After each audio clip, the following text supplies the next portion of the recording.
I feel like you and I have just a bajillion things to talk about. I think so. I think we have a wide variety of categories we could cover. Let's talk a little bit about sort of the secretive aspect of this. I mean, that's what hermetically sealed means. Like, oh, nobody's getting in or out, Right, it's secretive, right? Exactly, right? That's the meaning of the word.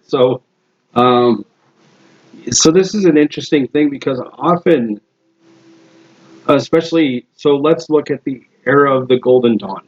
Okay. So we're talking Victorian England, Mhm. 1880 up through still arguably modern day. Yep. Right. There's obviously the organization has altered. They've had some splits and whatever. Drama. Right. That's so there's a lot of that stuff. It's common with any group. There's going to be politics, but the core of the function of the group is the same. So what's interesting about this is almost all of these guys are well educated. Yep. Upper class. Men of letters. Yes. Yep. So and almost exclusively male, depending on certainly during this era. Yeah. You know, their sort of their heyday, the Victorian era. Definitely gentlemen only. Gotcha. So well, later let me bring you. So I've got 2 copies of it. I just grabbed it from the half price. Okay. It's Mary Ann Atwood. I'm familiar with that name. It's the Suggestive Inquiry on Hermetic. That all gets really long. Kind of goes. Sure. Have you seen that one or? I'm familiar with her name, so I must have seen. Well, it just stands out. I mean, she's a woman, and this was, I want to say, like 1904 or something like that. Sure. And then, so right here in front of me, you've got the Complete Magic Primer by David Conway. Yep. And I'm not super at all familiar with him. Do you know anything about him? I've really perused this book extensively. I haven't read a lot of his other stuff. Okay. But really, this book, this is like my second copy. The first time I read this book, my mentor at the time kind of tossed it at me and said, read this and then come back with questions. Because I had so many questions already. Sure. Well, He's like, so read it, figure it out, come back to me. We'll talk about it then. So the illustration looks like a astro globe or labe or whatever it's called. Yep. And like something you'd see on a ship made of bronze. We figure out longitude, I think. Yeah, position of the stars and where you are in the world, basically. So it's got a pentagram. It's got looks like the astrological creatures, and then looks like a longer alphabet of. So. And then what's that on the bottom? From my perspective, is that a dragon, a lion? Let's look. It's a dragon. Okay. So this is the interesting thing about Hermeticism in the sense that it's not its own thing. Yeah. They've studied other cultures, right? Especially the Greeks. Yep. And their magical systems. They talk a lot about Madame Blavatsky, who was also around during this era. She was one of the people who did a lot of seances and the Theosophy Society. Right. So these things, it's like there's a lot of Greek, there's a lot of Egyptian, because these things were very popular in English culture, and especially the higher end of the culture at that time. So then there's a lot of research done in their esoteric practice. Sure. So we see a lot of these things get reflected in Hermetic tradition. Now, was that one of the reasons for the secrecy? Because were they ducking the Catholic Church or like the common people? No, I think it's really a matter of they have an understanding that there is a natural system or a set of natural laws. Yeah. And that previous educated, learned cultures had a way to tap into this. How do we influence the natural law? Okay. And really that's what magic is, right? Making my will occur in accordance to the way the world works. Yeah. So that's, kind of the pocket definition of magical practice. So, all right, well, let me throw this in here. So the mystery, as we think of it, is this book is kind of laid out in such a way too, where it's like they talk about sort of the components of, what do you need for this?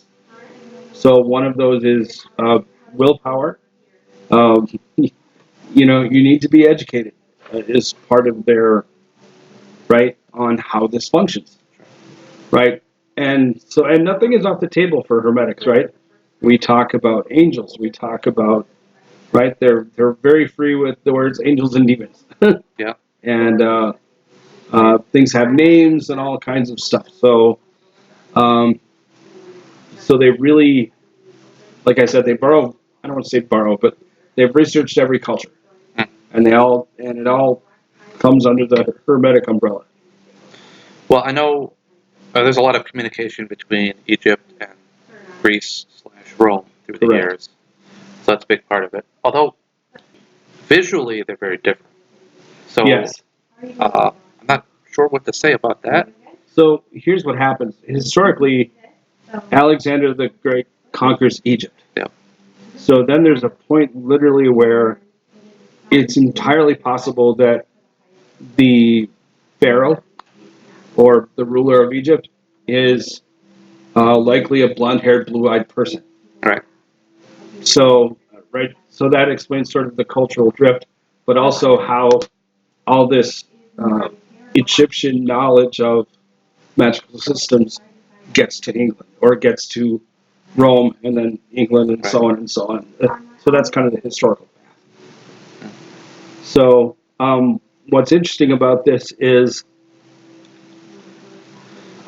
everything is constructed, right? So if you're going to do, so the Hermetics, they talk about, right, the three great intentions. Wealth, health, and basically success. So that's a new idea, but it's kind of obvious. So right, it's pretty obvious, but they break this book down in such a way where it's like these are the three main things you're gonna probably everybody wants these. well, it's intrinsic to any life form. Exactly, right? So So it's like they really go and break it down, but they also then say here's a ritual, yeah, and here's how to set up the ritual. And it's literally, and this is the thing about Hermeticism, it's meticulous, okay, right? So again, it's very, the education shows through. Um, the circle that you use for operating or being inside of, each direction is labeled. There are angelic names or Latin names and all of these things that go into all of this. to be fair, I mean the education was very very memorized poems, and you Absolutely. have much better memory, like read some Well, but reciting right? a speech someone else made. I'm like, I don't know if they were doing it word for word, but to just have that much detail, Right. and But they didn't have the classics, right? yes. So this is what, especially at that point, right? Um, England, Britain, Yeah. is the sort of the pinnacle of civilization, right? So of course we're well educated in the Greeks and so on and so on. So that's the classics from that perspective. So again, this is where they take a bunch of that knowledge and they apply it to their own magical system, Okay. right? Because they've studied pieces of each of these other systems and they're like, okay, it looks like this. So let's put it together. Part of this book is called a table of correspondences, which is like, okay, if I'm going to do a ritual for making money, right? Right. So there's an appropriate time of the day, there's appropriate colors, there's an appropriate direction to appeal to, and subsequently the archangel that controls that direction. Okay. And you want to pile as many of these things into that ritual when you do this ritual to get your intent to come true. Right. So again, that very methodical, researched, meticulous thing. Right. It's not to say they don't do energetics, but a lot of their energetics go into ritual work. Okay. So the individual energetics are salutations to the sun, some personal things about shielding, energy shielding, those kind of things. So there's an energetic from that perspective that's we carry it around with us. But when it comes to any of the big stuff, it's all very produced and it's all very meticulous, and we're doing it at exactly the right time and the appropriate place, and so on and so on. Because from the 19th century view of the world, um, Yeah, a lot of nature, the medicine was like that. Like, yeah, right? Nature is a clock, right? yeah, It's often referenced in this era, the divine machinery, right? right. So, of course, there's right. Nobody disputes the existence of God. It's simply a matter of it all runs in a certain way. If we could just figure it out, then we get to see God's You know, plan. there's that sort of argument for the existence of God that if you found like a timepiece in the forest, you would think, no, you would think someone made it. But then I'm like, well, if that's an allegory for Like, the planets moving around and this, that, and the other, then you're exactly correct. you just jump an extra step and go, oh, okay. So Right. So this is a very common thought during this era of the world. yeah, which is not wrong. Correct. It's not wrong at all. But they really leverage the hell out of it to not only make themselves influential as a group, Right. but then also as individual practitioners. Right. Aleister Crowley is probably one of the most famous members of the Golden Dawn. But there are a list of others. There's also in this book, which I think is really cool, a literal who's who. Oh yeah. So it's pretty interesting what they have to say about all sorts of sort of literary and historical Oh okay. magical people. Gotcha. You know, who's well studied and who is maybe not what they appear to be, and so on and so on. So, Hermetics is great. It's really complicated, but it's a great way to focus. It's a great way to become more educated Yeah. about sort of the natural system of the world and how all the pieces work together. So that's where I really see the value in a hermetic practice from that perspective. Now, most of the sources I've read have talked about sort of alchemy, and there's this idea that you maybe sequester yourself away, like a hermit, and then do your study that way. And probably pay very little attention to the going-ons in the world. I imagine some of it is just thinking, some of it's not being distracted, and then some of it is um, getting inspired from divinity, Correct. which you could call like a gnosis Yes. kind of Yep. thing. But Right. again, I think it's kind of the same thing. Like you want to filter that out and focus on that Well, for I some think period of time, right? that's exactly how the hermetic thing works. So it is really personal from that perspective. So provided you're right, this is why we take sabbaticals, right? This is really, it comes out of this era as well in the sense that now I'm going to do this for a while. So I'm going to, as you say, I'm going to sequester myself away. I don't care about the rest of the world, but I care about my own disciplines, my own practice. So especially when we're talking about alchemy at this level, it's a lot about personal discipline. I'm doing sort of repeated meditations. My diet is pretty specific, Yeah. right? So there's a lot of things because, like in any magical school, the goal is enlightenment. So, and we see this in English and Chinese. And so at the end, right, of English and Chinese systems, alchemy is important in both systems. Yeah. So the Western, right, we turn a base thing into a very refined thing, lead to gold. Yeah. In Chinese systems, the goal is immortality. So that's like, but it's that same synthesis of self, of discipline, of study, of sort of right action at the right time. So Yeah. we see this in really two very wildly different cultures.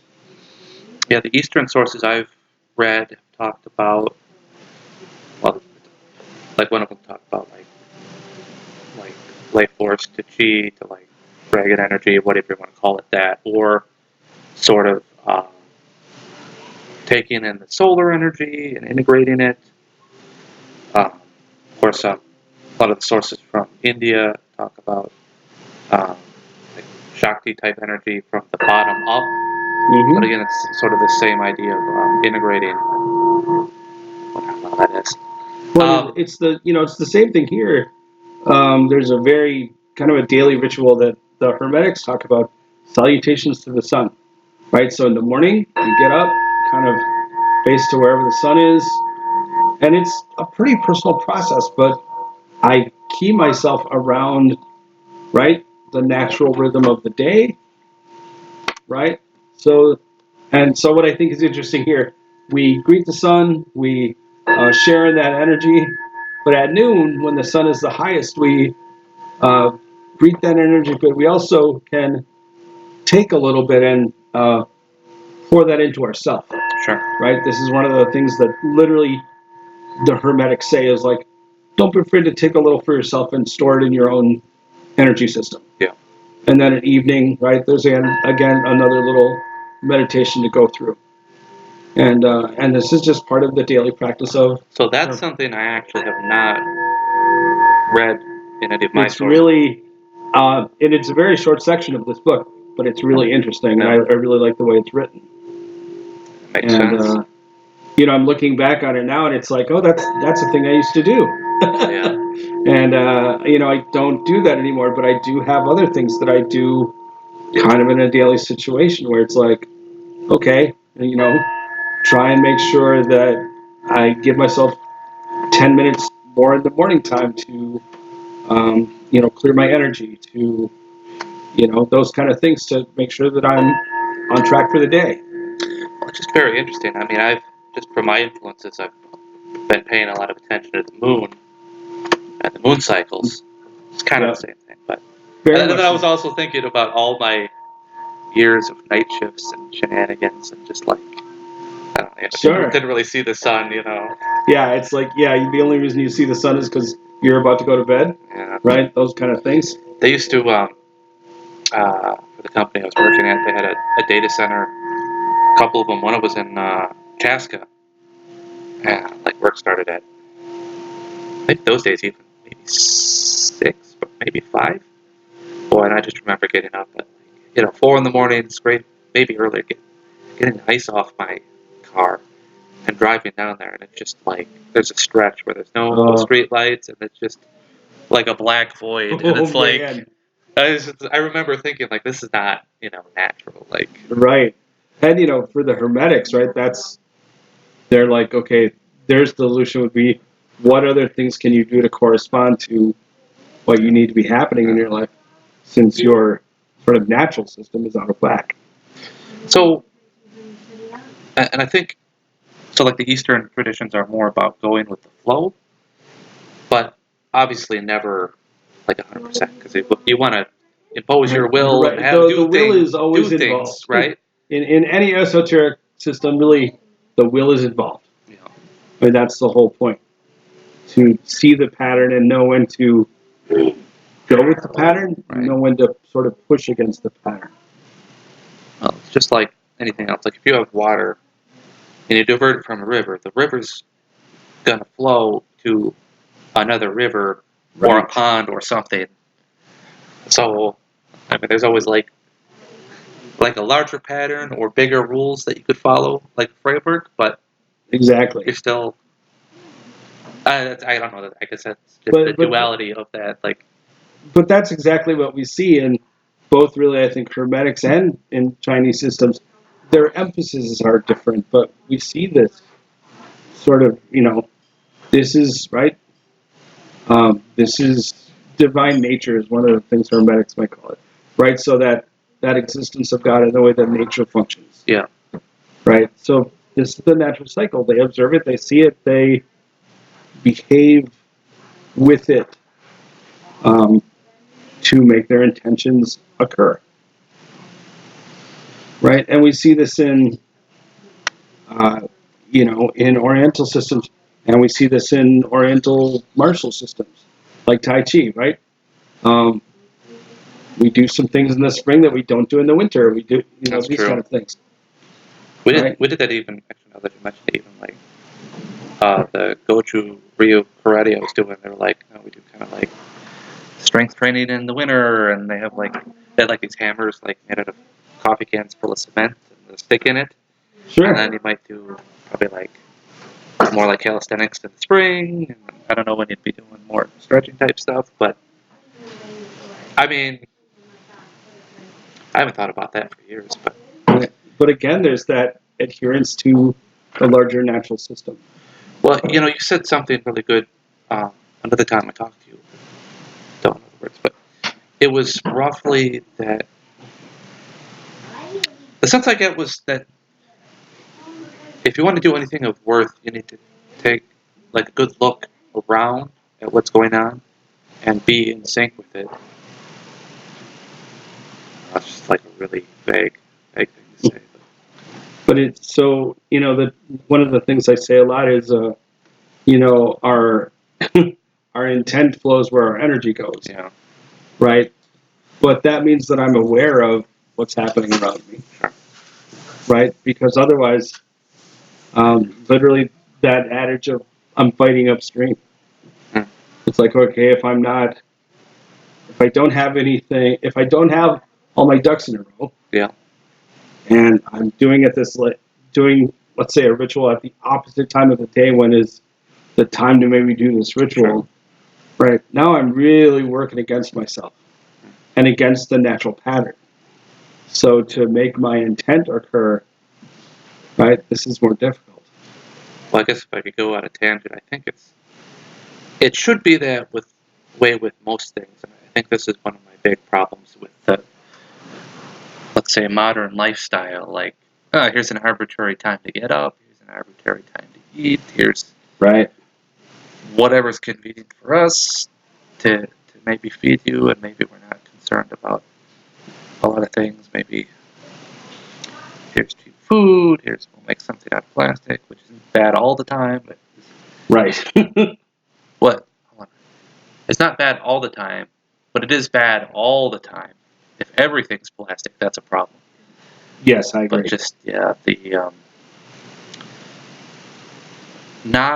not taking an honest assessment that we're human beings and we're gonna put you in the factory and certain things like this, and it kind of works. It does. And what's interesting about that model that you're saying, it comes exactly out of this era of British history, right? The whole factory situation, the whole right. This is a work shift. Right. It You comes out you got to of keep pace with the machine. right. So And because when Hermetics talk about the machine or the machinery, right? mhm, They're talking about uh, the divine system, right, the seasons, the sunlight, all the of these things, weather, and right? some soil's good for other things, and Exactly right. So it's interesting. So we see this machinism.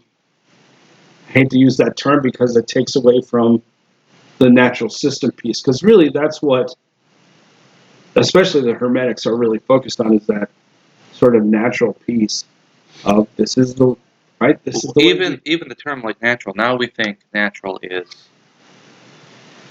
like forests and wildlife as a thing separate. Like the people are in the city, or at least the suburb, and then the nature is over here. But even the word natural was like they had like natural law and different ideas based on we're a life form that would reproduce and eat, and things are easier if we live off the land, and that kind of thing. Like they talked about man's nature, and even some of it was ambitious and fighting wars and different things. But it's like, Sure. I mean, that's an extension of almost like the animalistic side of us that then got smarter. Because that could be good or bad for you. Mm-hmm. And we are, well, you might say like divine, but then like I like to say we have like a chimp chassis that we're walking around It's in, absolutely kind of. true. So Absolutely, I absolutely agree with that. Right. So There's definitely the spark of divine within all of us, but we're apes, effectively, in many, many ways. So it's overcoming that base programming. You can be ignorant of it, or you can fight it and seek to like control and master it, which you can do, but is a lot of work. And I think if you accept portions of it and kind of work with it, Sure. it's gonna be easier. Well, it's easier, but it's also like it's a big battery. Yeah. Right? So now if I have this knowledge and I'm using my will and I apply my own battery that I have, Yeah.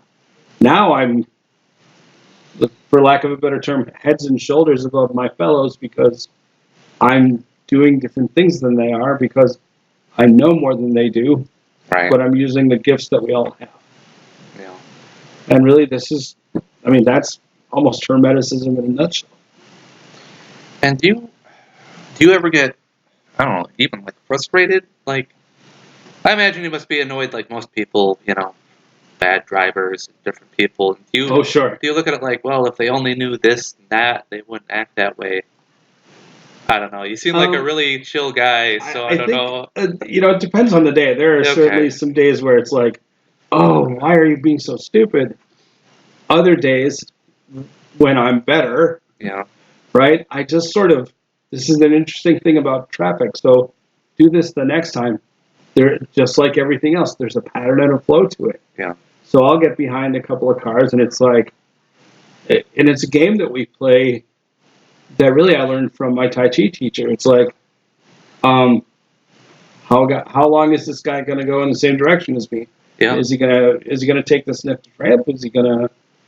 And I mean, so that's a thing that I do that helps me keep my try cool. to predict it a little Yeah, bit. it's like, when do I think this guy's going to turn off? Or do I think we're just in the same lane for 20 minutes and that's the way it's going to be?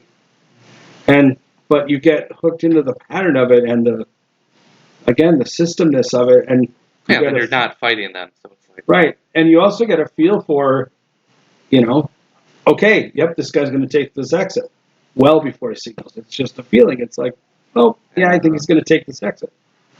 More often than not, he does. And then I got a little more space. Yeah, and you may be responding to something concrete, like the speed they're going, or if they're looking around or not, or sometimes people veer off, or you may be responding to some kind of energy or premonition type thing. So, and again, I think this is the important thing, and we see this with Hermeticism and other systems.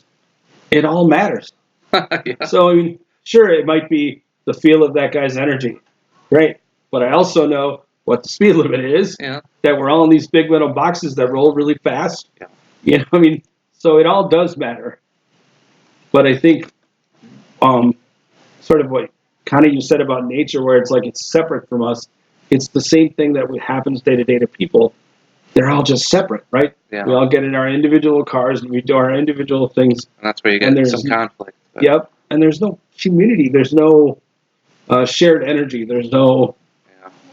Well, I guess my point on that was that we're really not separated from nature. And I think having that split causes us problems down the line. I absolutely agree. We don't maybe eat the right foods, and we're not. I mean, nature's beautiful. I forgot to go by the water yesterday, but I really like the river there and the wind. And sure, and that's great over. As long as it's not too hot, the sun's directly in my eyes. It's beautiful over there. And yep, right over by the river. It's beautiful there, and you can stand on the riverbank, so you're firmly on the earth.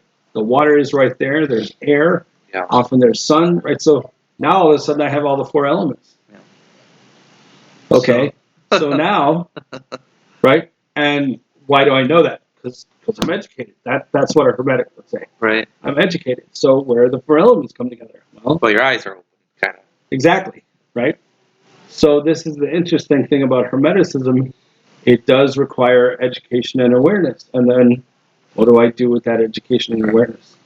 So let's circle back.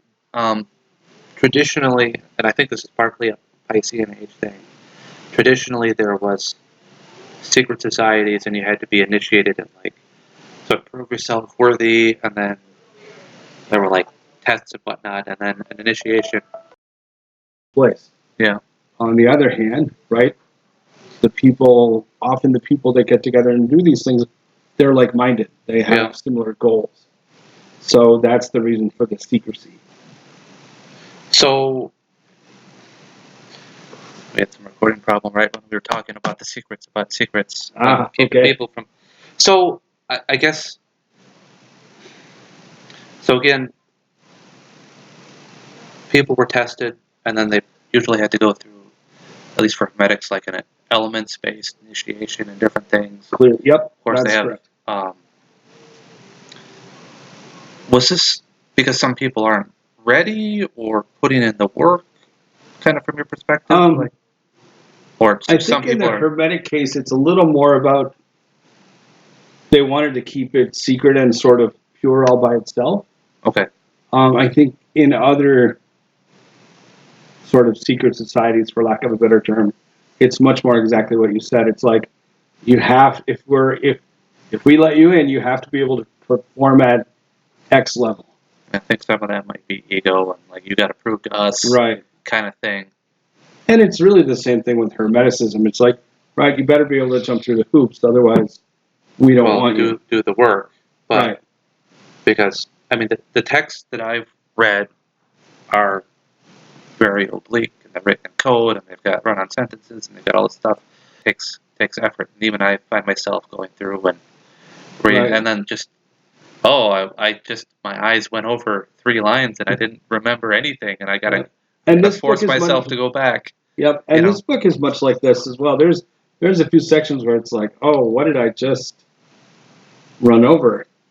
So it's like, then is it a matter of I don't understand the language they're using, or is it almost like they point to a truth and it's too much for our brain to handle? I felt like they basically put a spell on it that like your attention's gonna waver away because they don't want anyone to read it. Sure. But I don't know. On the one hand, I don't know that anyone. I don't know that there's a situation where someone could understand it and harm, for lack of a better word, themselves or others. But you do kind of want to gatekeep a little bit, just because it's really not for everybody. And I know there's this idea that if you have the need, the teacher will arise or find your way to. And sure, I'm not sure, but yeah, that. Yeah. I know in my life that's happened. So, and I think it's true. It's so the other reason, kind of what you were saying about keeping it secret and everything. The thing that we talk about all the time as far as practitioners here at the store or any set of practitioners is integrity is very important, right? So we have to be pure to our own integrity, to the work, etc., etc. Sure. So I think that's the other component that a secret society, if you will, breeds from that perspective, is that development of authenticity and integrity that are so crucial in successful work. Sure. Yeah, I don't know. Pretty hot and muggy out there. Sure. You've been running around, so. Yes. So, but it's nice to have work. Yeah. So I'm fortunate from that perspective, and like I said today, there's a lot of running, but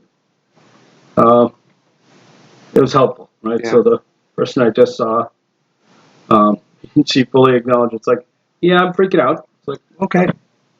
So let's that anxiety you were talking about last time? With her, it's a little different. Her, she's a client I've seen multiple times. Yeah. She got really thrown a curveball, and that sort of knocked her for a loop in a different direction than normal. So, sure. So she's kind of struggling with a lot of anxiety where normally she isn't. Yeah. So that was kind of an interesting situation. And then the person earlier this morning, that was the first time I'm seeing that person. She was very interested in the palmistry piece, so we did palmistry. And a little segue. I was gonna annoy you with this. I see we have an Idiot's Guide to Palmistry. So what's interesting about those books, we all laugh at the title. Yeah. Was the Idiot's Guide. Well, it's a surprisingly good resource. yeah, there was a Idiot's Guide to Calculus that was, Yeah, and I'm sure. I mean, I don't know who uses calculus enough to need the whole textbook. sure. I mean, I found that more interesting as a concept, things that approach other things, or Yep. ways that you measure a curve. And it's sort of useful in some other areas of life. I can't think of what they are, but I'm not joking when I say there have been some. But Sure. it's just sort of lateral thinking, Yeah. which, if you get to that point, is actually more fun than Right. arithmetic. How does this translate across? Yeah. Well, I think that's the biggest problem with school is they don't give you the. Well, first off, they don't give you the good history. So, talk a lot about The Pope's Daughter was a really good book. And Oh, all sure. these scandals and different things, and it comes to math and even science. They try to make it. They should start with, hey, this is how you make a bridge, or this is how you do. Let's look at I don't know, the suspension in a car. And, hey, look, Right. it's a lever. Then you delve into the details once you have an example, and then you can kind of extrapolate that out, like the general case. I don't know, but When this kind of dovetails right back into what we were talking about. It's like, once we see sort of the natural system at play, yeah, you're like, oh, that's how that works. yeah, Right? So then it's like, well, what if I behave in that way? What happens to me? okay, So again, we take a bridge example. It's specific to that bridge, but now I know there are other bridges, right? So that the concept's generalized. So it's like once I see something strange happen, it's like, oh, is that reproducible? And then if so, I think I want to say Plato and possibly also Aristotle were actually Hermetic, or um, I might be way off base, but no, I get where you're going. So, and especially in this book that we've been talking about, right? There's a lot of Plato and Aristotle mentioned. There's also right, because they talk a lot about the basis of reality, right, right? And is it the reflection that I see from the cave, or is right, it the true thing? or like Platonic solids and ideals were Exactly. like the idea that gives form to the thing, and it's also an abstract that you can use to talk about many things in many situations rather than a very specific example. But and again, I could be way off base, but I think I remember hearing or reading that Plato, the shapes and geometry was like a relatively accessible, relatively open form of hermetics or deeper mysteries. And there was a Yes. Plato school, like a cult as they called it, but that's like a secret society kind of thing. Right. And Aristotle, I'm no expert on these subjects, but I feel like he was kind of in that circle of things. Although, yeah, I feel like a lot of the stuff that would be, I guess, supportive of this was burned up in the Library of Alexandria and such Sure. things. So, we've got bits and pieces here. So, I think what's interesting, especially with Aristotle, when we look at Aristotle sort of as the philosopher, right? He takes what his teacher told him, Plato, yeah, and then he kind of, again, there's this extrapolation about how does this apply to the human being, sure. right? And so um, when we start to read his philosophy again, we see these looking for the underpinnings of reality or for that natural system in action. Yeah, So it's like, so that concept has been around for a long time. The Hermetics are the ones that really sort of incorporated it from as many sort of different methodologies as they could get their hands on at the time. yeah.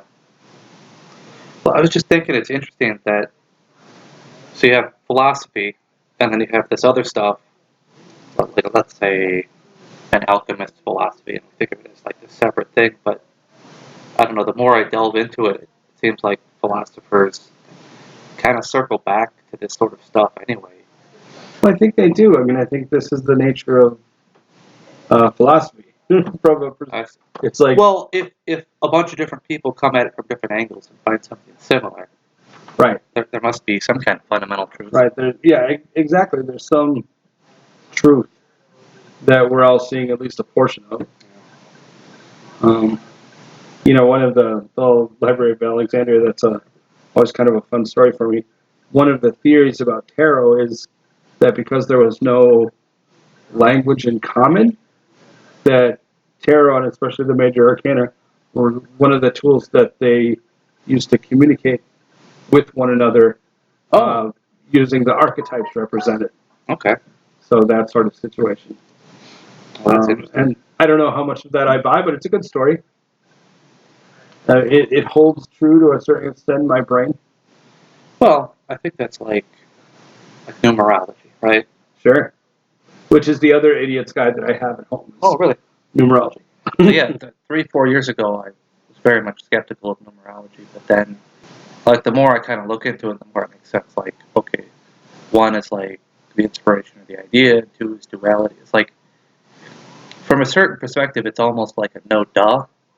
Like, right. Like one has to follow after another, but then it's like, well, it's like sacred geometry. It's like, oh, you found a circle in a place. It's like, well, who cares? It's like, so it either means nothing or everything, depending on kind of how you look exactly. at it. Like, what are we doing here?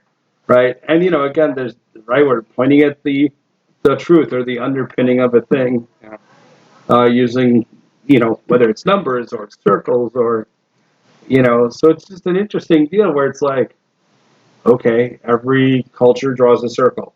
Right. There's some numerics in every culture, regardless of their civilization level. So it's like, okay. And, numerology is an interesting thing because you're like, there's no way that this should accurately sort of predict a person's energy or their whatever. And it's really very accurate. I don't know, man. I mean, maybe, the fourth house on the block is relatively stable because they tend to fill in from the left and the right. I mean, you get all these patterns like most of the professional athletes have birthday around a certain time. They're bigger when they're in the kindergarten thing, Right. and then they're like, oh, I'm good at this. So then they go to wrestling camp or whatever camp, and Right. it's a whole thing. Itself. Right. Yeah. So so the interesting thing you just brought up there is the patterns of things, right? Mm. So the more that I do the kind of things that I do, the more I just see the patterns of it everywhere. Yeah. So I was going to bring up, I'm in a big Greek mythology kick lately. Okay. And that's a whole thing. I'm a big fan. Are you? Yeah. How'd you get into that? I don't know. I just remember, like in junior high, it's like I need something to read, and I read a bunch of stuff on World War One, and then I ran out of stuff at small junior high school library. Yeah. And then I'm like, oh, what is this mythology stuff? So then I read all the Greeks because that's what they had the most of, and then I went to the Nordic stuff, and okay. So yeah, mythology is cool. Well, yeah, a lot of the, let's say, founding myths are surprisingly similar. Like, I think in the Nordic kind of area, they had giants that were, like, killed off, and there were, like, new, like Viking and Nordic gods. And then in the Greek pantheon, they had, like, giants and cyclops. And then separately, they had, like, the Titans. Right. And then later the Olympians came along. And so there was this idea that there must be like a root set of stories from both of them or something like that. Right. So we always have that previous generation of gods or rulers or whatever they are that sort of get thrown down by their children or by the next generation. Right. Right. So yeah, I mean, these stories, they operate in a variety of levels, like when it's like like family problems and certain things, and I guess one way is to say, like, there's a being in charge of a thing. They're very powerful, and then if they get greedy or jealous, problems ensue. But I was going to insert here real quick. Yeah, it was like the founding myth in the Greek is actually that you started with chaos, and then from chaos you had. I've never really heard chaos as being described as having like a body, But by the time you get to the second generation, you've got like Uranus, which is a sky, and Gaia, which is the earth. But also they have bodies, kind of. Mm-hmm. And I think it was like the morning, the twilight, and then depending on who you ask, there was already like a love aspect, like a Venus. But like Aphrodite was an Olympian, so she came later. Sure. A lot of the births are kind of weird, but it reminded me of like comic books, how they retcon stuff. They go back and they say, "Oh no, this person was always." Yeah, they were always like this. Yeah, they're always like this, or they have multiple origin stories. But so in the Greek mythology, you've got chaos, and then afterwards you get things like the sky and all that, and then separately, like the sun came later. Well, it's like the Titans are the primal forces, really. Right. And then the Greeks, the gods, really, while they represent elements, they also represent, you know, ideals or categories. Right, but they like split up. So for example, Athena supposedly came out of Zeus's head. Yes. For one thing, and she's like this wise, smart person. Now Zeus is like kind of this, got this big beard, and I'm king, blah blah blah. But he's actually not the god of lightning and thunder. He's the god of the willpower to control lightning and thunder. Right. And so he's actually, he's just kind of playing the fool most of the time. Although he does, according to the stories, he runs off. He's sleep around on his wife, it causes issues. But that's very interesting that, he birthed Athena, and then sort of her opposite Ares, and then also like Dionysus and all these sort of things. But if you think of Zeus as being sort of the willpower to control lightning, then it becomes a lot more believable that he would create the goddess of wisdom, for example. And right, and I mean, he's the... How foolish can he be if he's able to, like... Exactly. Right, he's the framework, right? I mean, and that's the thing that we see, right, is that framework of, like, he's the ruler. Right.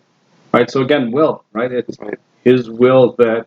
Well, I was going to say, it's almost like the splitting off of, there's rays, or like esoteric traditions, and then, in Kabbalah, they have, where you've got, like, three main branches, and there's different levels. Right.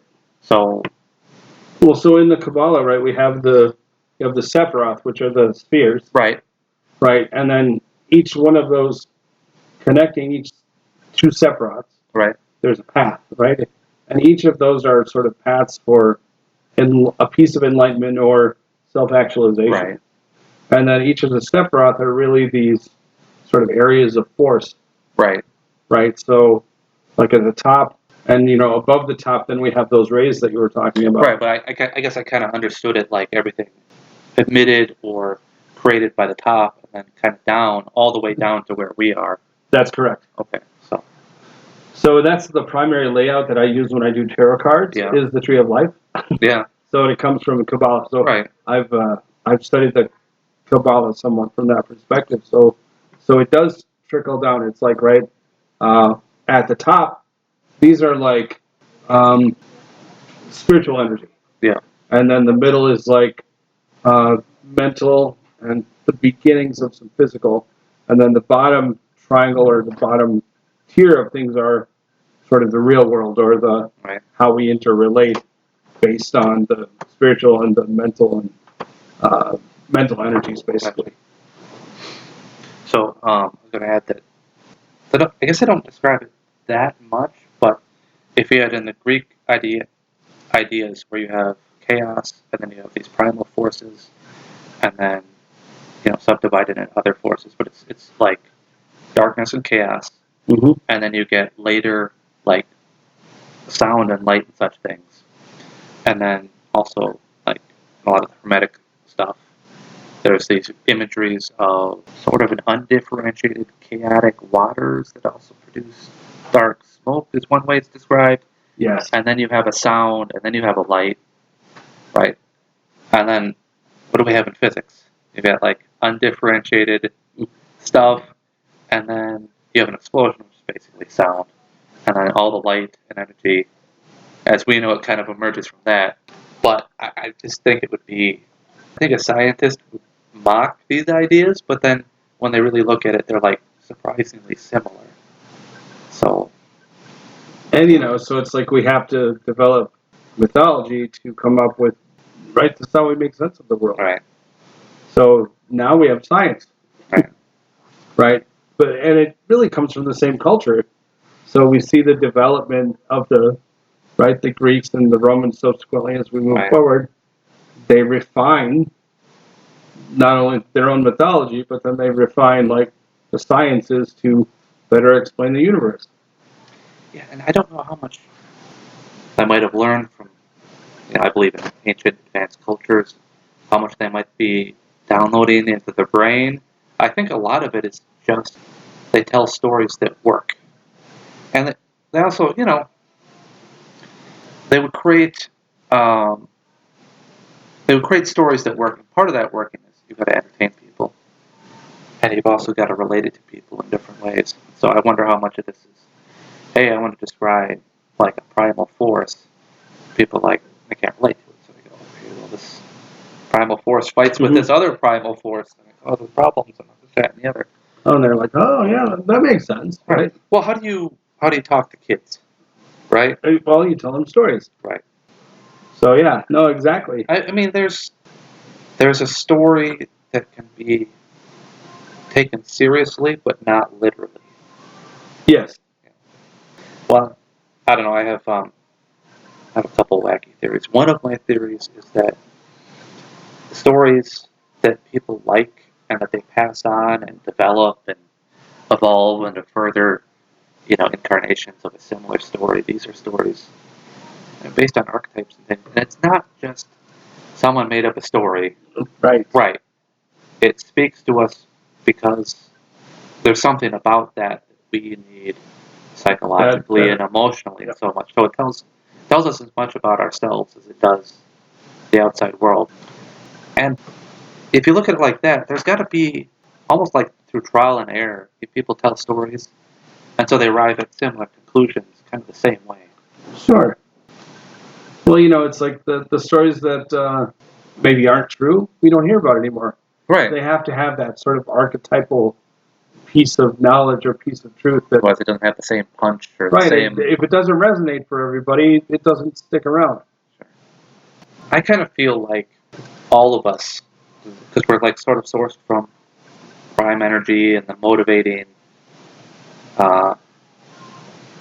organizing factor of the universe. But I kind of feel like each person's spirit kind of splits off from this prime source. So we're all, maybe there's an actual person running around that like represents electricity or a certain temperature of flame and such things. Sure. I kind of feel like there's a small amount of truth to this. So, I don't really believe that there's a guy in a chariot moving the sun around. Right. But it's kind of, at least to a fraction, kind of not untrue, if that makes any sense. Like if you take a spectrum between, well, I look at it like, let's take any planetary body, right? It gets big enough, it has information in it, especially in like electromagnetic fields and sort of things. Correct. And so what is intelligence? One way to look at it is it can hold information, and it can process the information in some aspect. And then I guess some philosophers would maybe say that it needs to be able to interact with the outside world, but I don't know. I mean, there's people who sleep that don't interact with the outside world, right. And there's people, it doesn't mean there's not an intelligence there. And I feel like the bigger and more energetic something is, at some point it's got to be complex enough to have an intelligence. Yes. And it's hard for me to say that a planet then wouldn't have an intelligence to it. That makes sense. Right. I mean, it's energy form over top of energy form over top of energy form. Right. So, I mean, something's going to happen there. So yeah, I don't know about a guy sitting in a chair tossing down lightning bolts, but it's not like there'd have to be some structure in a sense that we would kind of recognize as consciousness. That makes it very personal. So, I feel like I'm reaching a little bit.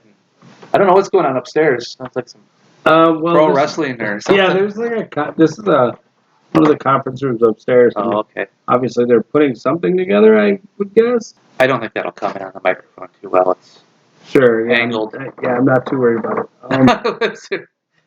The audience can't hear it. We're just both distracted and entertained by it. So Yes, by the loud background noise that you may or may not hear. let's give it a couple minutes and see if they quiet down. There's no reason we can't have material riches.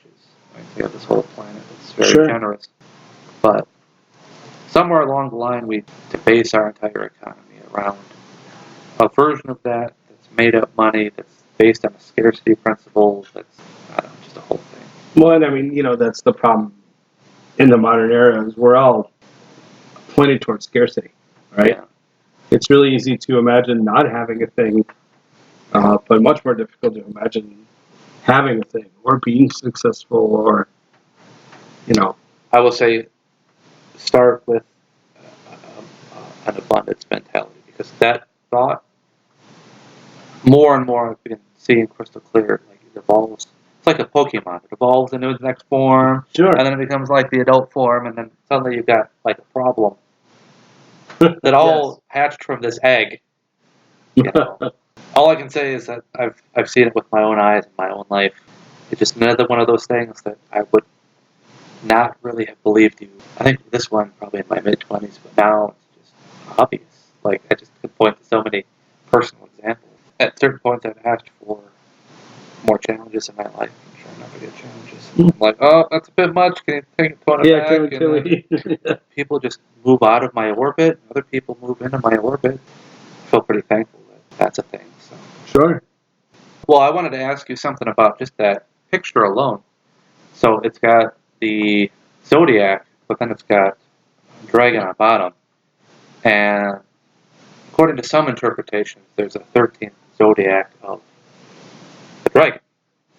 So I wonder if that's, and in your opinion, maybe where that's coming from? That could be. I think even in like Hermeticism, they admit that there's, a Chinese magic system effectively. They don't touch a great deal on it, but that it does exist. So, and this comes out of that era where Britain rules a large chunk of China at this point. That's true. Colonially, so, and they see the wisdom in some of these systems. So, because this is not a medieval dragon, right? It's a Chinese dragon. Okay. So again, there's this full circleness of what the Hermetics are doing from a perspective. I guess you could say humanity evolved to a certain point, and then we started building boats and things. Right. And, like, tooling around and talking with these other cultures. And there's a lot of imperialism in that.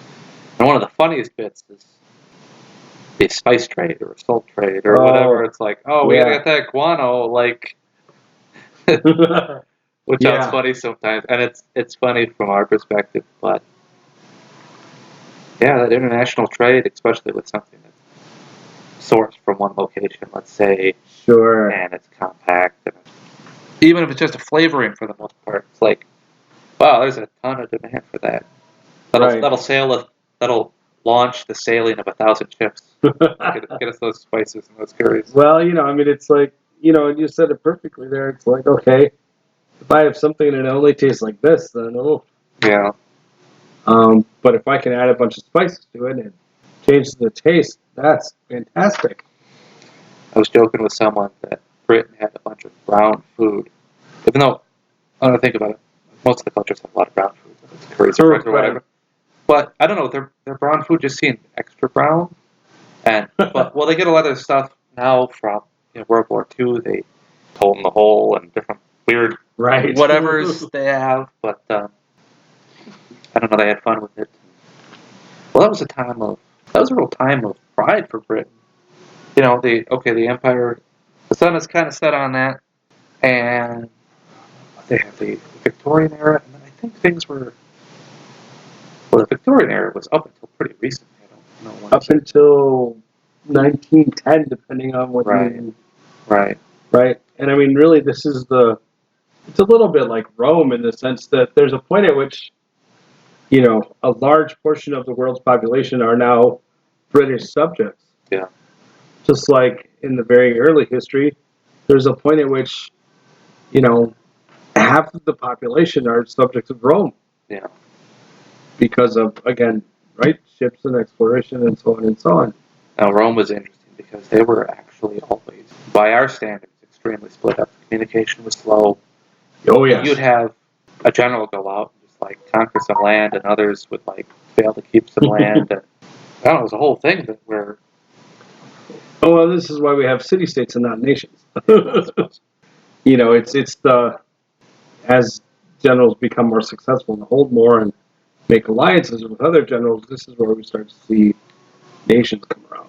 Yeah, I suppose. Because they've all decided to be like-minded. Yeah. What if they're not? Well, okay, there's right now we're going to go back to it. Yeah, I mean, what connected them was mostly a shared language, at least among the elites, somewhat similar city plans, and they had some roads and stuff, but there wasn't. I mean, even their borders, they didn't really have good maps. They had borders, but everything was kind of wishy-washy and kind of in flux. And, some Vikings would show up and just take over a town periodically. Well, the Vikings loved churches, right? Yeah. Everybody's like, well, why? Well, because the church stored a lot of wealth. The church isn't military. It stood out. Right. Well, it stands out. The church isn't military. Yeah. So they're like, there's all this treasure and there's nobody to protect it. Let's go after those then, instead of rob a caravan or rob a. Well, they used that gold and whatnot to buy better goods from the same communities. Yes. Well, crime. It's just crime is weird, right? So it's say the mob or whoever's oh, you owe us, you borrowed this money and now you got to pay us back. But it's yeah, but it's because they got sticks or guns or whatever that you owe them, not. So there's this weird thing where they say they operate by rules, even though they don't operate by rules. It's weird. It's oh, I'm not giving you this money because I borrowed it. I'm giving you this money because you're threatening me. Right. So, I mean, I don't know if that would be worthwhile trying to explain to someone or even where that would lead, but yeah, maybe worse. I don't know. And depending on the person, it's well, I'm still out the money, right? Well, yeah. So, it starts and ends right there. So, well, but I don't know that that's helpful. It's so weird that, even at that level, it's words and politics. You go and you argue, lawyers bicker about the meaning of words, and it's there's something about us where we have some ethics.